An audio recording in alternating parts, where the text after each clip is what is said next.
Hello दोस्तों, आज हम बात करने वाले हैं समिंग एम्पलीफायर की यानी कि एडर की। पिछले वीडियो में हमने डिस्कस किया था inverting amplifier, non inverting amplifier और वोल्टेज फॉलोअर का। जो गेन था इन्वर्टिंग एम्पलीफायर का वो था -RF/R1 और जो नॉन इन्वर्टिंग एम्पलीफायर का जो गेन था वो था 1 + RF/R1 और जो वोल्टेज फॉलोअर है उसका जो आउटपुट है वो is equal to input, means output voltage equal to input voltage. Now today we will discuss about the summing amplifier. जैसा कि हम जानते हैं कि ओपेम जो है दैट इज ऑपरेशनल एम्पलीफायर जो बहुत सारे ऑपरेशंस परफॉर्म करता है, that means inverting, non inverting and as an adder means आपके इनपुट सिग्नल्स को ऐड करना, डिफ्रेंशिएटर वो हम आगे डिस्कस करेंगे, इंटीग्रेटर और डिफरेंशिएटर एंड सबट्रैक्टर ये हम आगे डिस्कस करेंगे। आज हम डिस्कस करने वाले हैं एज एन समिंग एम्पलीफायर का, दैट इज एडर का डिस्कस हम आज करेंगे। ये सर्किट डायग्राम है एडर का जिसमें V1, V2 और V3 इन तीन सिग्नल को हमें ऐड करना है जो कि हमने इन्वर्टिंग टर्मिनल पे अप्लाई किए हैं और इसमें इनपुट रेजिस्टेंस R1, R2 और R3 है और एक नेगेटिव फीडबैक लगाया है जिसका फीडबैक रेजिस्टेंस जो है RF है, फीडबैक रेजिस्टेंस। यहाँ पे जो करंट फ्लो होगा दैट इज फीडबैक केस में जो फ्लो होने वाला करंट है वो IF है। R1 से करंट फ्लो होने वाला करंट हमने एज्यूम किया R1 है, I1 है, R1 से फ्लो होने वाला। I2 जो है वो R2 रेजिस्टेंस से फ्लो होने वाला करंट है और I3 जो है वो R3 रेजिस्टेंस से फ्लो होने वाला करंट है। हम जानते हैं कि नॉन इन्वर्टिंग टर्मिनल है उसको हमने ग्राउंड किया है। मान लीजिए ये टर्मिनल B है और जो इन्वर्टिंग टर्मिनल का ये वाला पॉइंट है ये A है।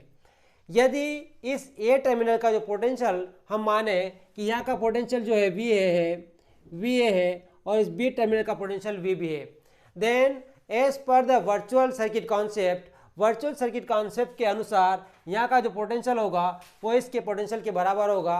बिकॉज आइडियल एम्पलीफायर के केस में क्या होता है, इनपुट इम्पिडेंस इनफाइनाइट होता है और जो डिफरेंस इनपुट का होता है V1 - V2 जो पिछले वीडियो में हमने देखा था, जो ये डिफरेंस इनपुट हम अप्लाई कर रहे हैं वो क्या होता है, 0 होता है। उसकी वजह से यहाँ का जो वोल्टेज होगा वो इस वोल्टेज के बराबर होगा, that means VA equal to क्या होगा, VB होगा।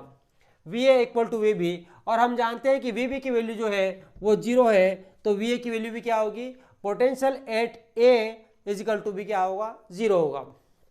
नाउ अब हम KCL अप्लाई करेंगे नोड A पे, है ना। नोड A पे हम KCL अप्लाई करेंगे तो KCL current Kirchhoff's current law at node A ये क्या हो जाएगा, किरचॉफ्स करंट लॉ क्या बोलता है, the algebraic sum of the current at a junction equal to 0 या total incoming current at a junction is equal to total outgoing current at that junction. यहाँ पे हमारे पास ये जंक्शन है, यहाँ पे I1, I2 और I3 जो है वो इस जंक्शन पर इनकमिंग करंट है और यहाँ से IF जो है वो इस जंक्शन से आउटगोइंग करंट है।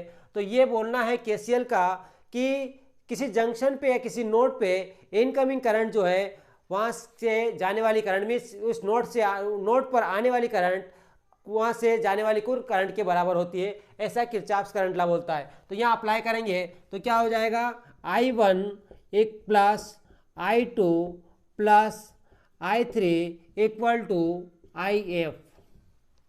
नाउ हम जानते हैं कि जो I1 है, I1 मीन्स R1 रेजिस्टेंस से फ्लो होने वाला करंट जो है वो क्या होगा, दैट इज करंट क्या होता है, potential difference divide by the resistance. ये हम जानते हैं, ओम्स लॉ हमने पढ़ा है, V इक्वल टू IR यानी I equal to V divide by R।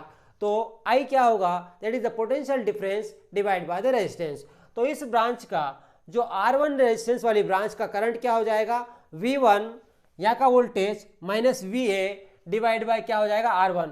और हम जानते हैं कि VA क्या है, 0 है, तो यहाँ मैं डायरेक्टली लिखूंगा I1 की मैं डायरेक्टली वैल्यू लिखूंगा, I1 इक्वल टू हो जाएगा V1 - 0 divide by R1। Because VA क्या है, 0। VA 0 क्यों है, क्योंकि वर्चुअल कॉन्सेप्ट के हिसाब से नॉन इन्वर्टिंग टर्मिनल जो है ओपेम का वो ग्राउंड पोटेंशियल में है, इसलिए इस पर्टिकुलर पॉइंट का वोल्टेज भी 0 होगा, है ना।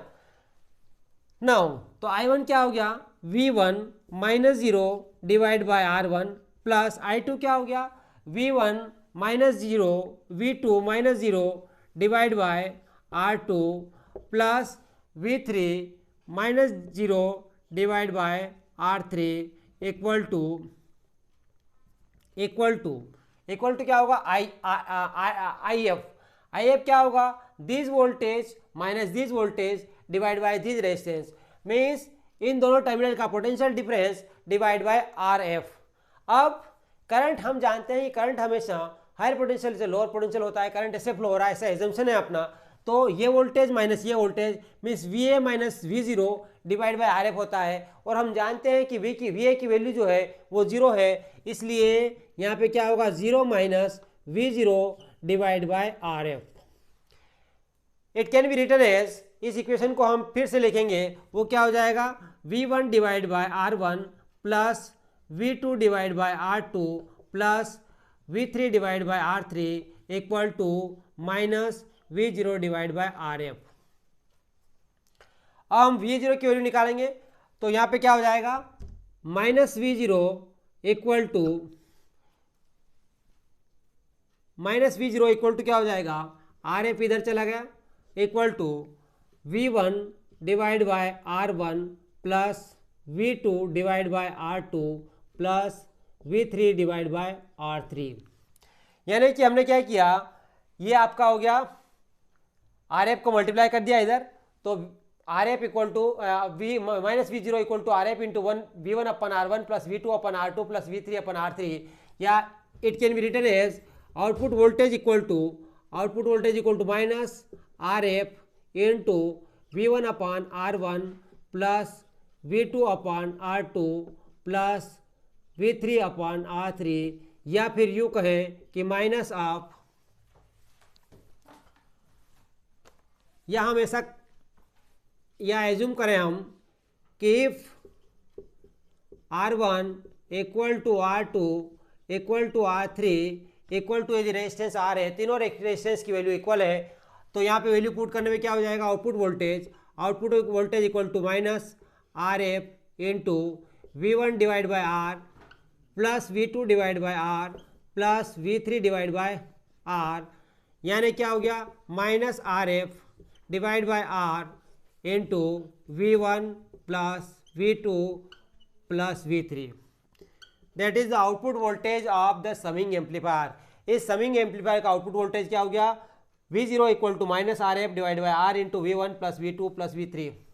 यदि RF की वैल्यू R के बराबर हो जाए तो क्या हो जाएगा, if RF equal to R हो जाए तो क्या हो जाएगा V0 इक्वल टू RF से RF R के बराबर हो गया, तो minus RF minus R by R into V1 plus V2 plus V3, तो R से R कैंसिल हो गया 1 minus V1 plus V2 plus V3 that is V0। That means क्या हुआ, जो आउटपुट वोल्टेज है, जो सिग्नल हमने अप्लाई किया था, तीन सिग्नल V1 V2 V3, आपके समिंग एम्पलीफायर के आउटपुट में हमें तीनों का सम मिल रहा है, लेकिन विथ नेगेटिव साइन मिल रहा है। दैट मीन्स सिग्नल जो है वो इन्वर्टेड मिलेगा, फेज एंगल जो है वो 180 डिग्री से फेज शिफ्ट हो जाएगा। ये बोल रहा है आपका एडर, या फिर यूँ कहें कि समिंग एम्पलीफायर। यहाँ पे आपका समिंग एम्पलीफायर जो है वो इन्वर्टिंग समिंग एम्पलीफायर हम बोल सकते हैं, क्योंकि हमने जो सिग्नल अप्लाई किया है, वो इन्वर्टिंग टर्मिनल पे अप्लाई किया है, तीनों के तीनों सिग्नल, या फिर दो सिग्नल हो या तीन हो या चार हो, जितने भी सिग्नल को आपको ऐड करना है, सम करना है, उन सब सिग्नल को हम यहाँ पे अप्लाई करेंगे। और बिकॉज हमने इन्वर्टिंग टर्मिनल पे सिग्नल अप्लाई कर रहे हैं, इसलिए इन्वर्टिंग समिंग एम्पलीफायर भी हम बोल सकते हैं। यदि हम यही सिग्नल नॉन इन्वर्टिंग टर्मिनल पे अप्लाई करते तो हम इसको बोलते हैं नॉन इन्वर्टिंग समिंग एम्पलीफायर। तो ये हमारा क्या हुआ, एडर या फिर समिंग एम्पलीफायर, जो कि इनपुट में जो सिग्नल हम अप्लाई कर रहे हैं उन सारे सिग्नल का ऐड करके हमें आउटपुट में सिग्नल देगा V0 equal to minus of V1 plus V2 plus V3, तीनों सिग्नल का सम है। क्या डिफरेंस क्या हो रहा है, डिफरेंस ये हो रहा है कि हमारा जो सिग्नल जो इनपुट में दे रहे हैं वो आउटपुट में नेगेटिव साइन के साथ आ रहा है, that means phase shift provide कर रहा है आपका ओप एम्प, और वो 180 डिग्री का फेज शिफ्ट प्रोवाइड कर रहा है। ठीक, तो आज हमने डिस्कस किया op amp as an summing amplifier. Thank you.